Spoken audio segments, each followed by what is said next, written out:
El Señor esté con vosotros. Lectura del Santo Evangelio según San Mateo. En aquel tiempo Jesús se dirigió al mar de Galilea, subió al monte, se sentó en él. Acudió a él mucha gente llevando tullidos, ciegos, lisiados, sordomudos y muchos otros.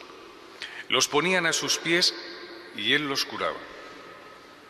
La gente se admiraba al ver hablar a los mudos, sanos a los lisiados, andar a los tullidos y con vista a los ciegos, y daban gloria al Dios de Israel. Jesús llamó a sus discípulos y les dijo: siento compasión de la gente, porque llevan ya 3 días conmigo y no tienen que comer. Y no quiero despedirlos en ayunas, no sea que desfallezcan en el camino. Los discípulos le dijeron: ¿de dónde vamos a sacar en un despoblado panes suficientes para saciar a tanta gente? Jesús les dijo: ¿cuántos panes tenéis?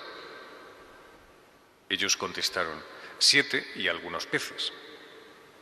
Él mandó a la gente que se sentara en el suelo, tomó los 7 panes y los peces, pronunció la acción de gracias, los partió y los fue dando a los discípulos, y los discípulos a la gente. Comieron todos hasta saciarse y recogieron las sobras, 7 canastos llenos. Palabra del Señor. Nos sentamos un momentillo. Pues os voy a decir una cosa, con motivo de la celebración del primer aniversario del fallecimiento de Mariluz. Qué bonito lo que decimos los cristianos, ¿eh? Con motivo de la celebración del primer aniversario, celebración de una muerte, celebración. O sea, ¿por qué? Porque ha entrado donde ella siempre ha querido estar, muy cerca del que la mantenía viva. O sea, una mujer que se ha dedicado plenamente al servicio de los que están presos, de los que ahora nos estáis viendo, porque nos han comentado que muchos de los centros penitenciarios de España están en estos momentos conectando con nosotros para participar de la celebración de la Eucaristía. Y yo he tenido la suerte de recibir una carta de muchos de vosotros, cartas, yo he hecho una selección, y como por sus frutos los conoceréis, os voy a leer muy brevemente lo que cada uno de ellos ha dicho de esta mujer y de lo que esta mujer ha hecho en cada uno de los corazones de la gente que ha pasado pues por circunstancias muy difíciles, y hay de todo, hay de todo en nuestras prisiones. Pero lo que ha ocurrido en su corazón. Uno de ellos dice: Sor Mariluz marcó mi vida porque me enseñó a conocer a Dios y me enseñó la paciencia. La justicia tarda y aquí nadie nos conoce.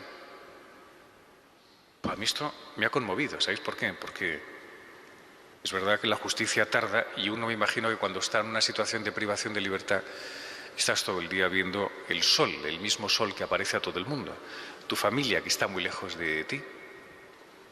La justicia tarda, y lo que es peor, aquí nadie me conoce. ¿Por qué? Porque si has nacido en Colombia o has nacido en Venezuela, estás solo. Y esta mujer lo que hizo fue, marcó mi vida porque me enseñó a conocer a aquel que me acompaña todos los días, a Dios. Pues qué bonito, ¿eh? O sea, esto es... O sea, nos entendemos perfectamente. No hace falta estar privado de libertad para entender profundamente el peso de lo que dices, ¿no? Otro, su vida, decía él, mi vida ahora es toda de Jesús, toda. Yo no tengo a nadie en España y estoy en la miseria absoluta. No estoy pasando en estos momentos un buen momento. Por eso prefiero el retiro y la oración a la escritura y la comunicación. Cuando yo he conocido a gente que está en el mundo, lo que decimos mundo libre y tal, y te dicen, bueno, yo estoy pasando un mal momento y lo que hago es estar siempre llenándome de cosas para intentar distraerme, ¿eh? O estoy sumido en un estado de depresión porque estoy como amargado. Este nos dice, prefiero el retiro y la oración, o sea, la compañía del Señor, y estar en un estado absolutamente de compañía, a estar pues escribiendo, tal. No, no, no, prefiero estar sumido en la oración. O sea, una persona que está metida en Dios, gracias a alguien que le puso al Señor de por medio. Otro dice, yo no tenía familia, ella era de mi familia. Esto es justo lo que el Señor nos dijo a nosotros cuando comentaba, he venido como a instaurar una nueva familia, sois todos hijos míos. ¿Por qué? Porque habéis nacido de mí, no solamente de vuestro padre y de vuestra madre. Cuando un preso está en la cárcel dice, ¿y ahora dónde están mis padres? ¿Dónde está mi familia? Lo llevas dentro cada vez que comulgas. Cada vez que compartes tu vida en las catequesis, cuando estás con los otros privados de libertad y estáis rezando juntos, allí está el Señor en medio de vosotros. ¿Ah? Cosa más bonita, ¿no? Se forma una nueva familia cuyos lazos de unión son lazos de carne y espíritu que vienen de Dios. Y uno mantiene la alegría. Otro dice, desde que llevo 6 meses encarcelado, mi vida está llena de Dios. Qué fuerte, ¿eh? O sea, en vez de decir, desde que llevo 6 meses encarcelado, mi vida es una miseria, esto es... Dice, no, no, mi vida está llena de Dios. Estoy aquí por un delito de apropiación indebida de capitales. Dios sabe que estoy arrepentido de corazón. Mi oración es que no me aleje nunca más de Él. Aquí hay unos auténticos cristianos tan cerca del Señor, tan próximos a la santidad, tan metidos en Dios, que a mí me conmueve el decir, Dios mío, toda esta gente que en vez de decir yo estoy arrepentido de corazón y nadie lo sabe, la justicia no lo sabe, tienen que cumplir la condena, evidentemente, porque estamos en un país donde por vía secular necesitan cumplir una condena por lo que han realizado, pero nadie les hace un seguimiento del espíritu y eso es lo que hacen las personas que se dedican a ayudar en las cárceles. Estuve en la cárcel y me visitasteis, como se nos decía al principio, y ahí estamos los cristianos para darnos. Y Sor Mariluz era así. Este hombre, en su carta en el sobre, en el texto venía un texto de San Ignacio de Loyola, que decía más o menos así, ojalá todo hombre se diera cuenta de que poniendo su fe al servicio de Dios encontraría la felicidad. O sea, nos están evangelizando desde un lugar donde parece que uno está sumido en el horror. Por eso ella, Mariluz, se dio cuenta y decía, no, aquí se forman familias cristianas. Yo cuando estuve con el cardenal Rouco Varela y hacíamos hace años las visitas a las cárceles, me acuerdo que él me comentaba siempre, aquí hay una comunidad cristiana que vive la fe. Celebrábamos la Eucaristía, ellos participaban de la Eucaristía con una devoción, como muchas veces no encontramos luego en el presunto mundo libre, ¿no? Que a veces no está más esclavizado de las rutinas que allí que ellos tienen la libertad de expresarse con normalidad delante de Dios. Que la libertad aquí trastabilla un poco, Otro preso decía, ella me hizo ver mi equivocación en vida. Qué suerte que tengamos siempre a alguien que nos diga, tú te has equivocado en esto. Y alguien que tiene el carisma de decírtelo con claridad y que te ayude a acercarte a Dios, pues eso es muy valioso. Y otro, por esto, con este término, dice, es que no entiendo ni mi letra. Este es el tema. Yo me acuerdo desde la cárcel de los refugiados sirios, de las personas sin techo, y rezo por ellos. No le basta a una persona privada de libertad de estar quejándose por su vida, sino que está dándose y está utilizando su oración por los que lo peor lo están pasando.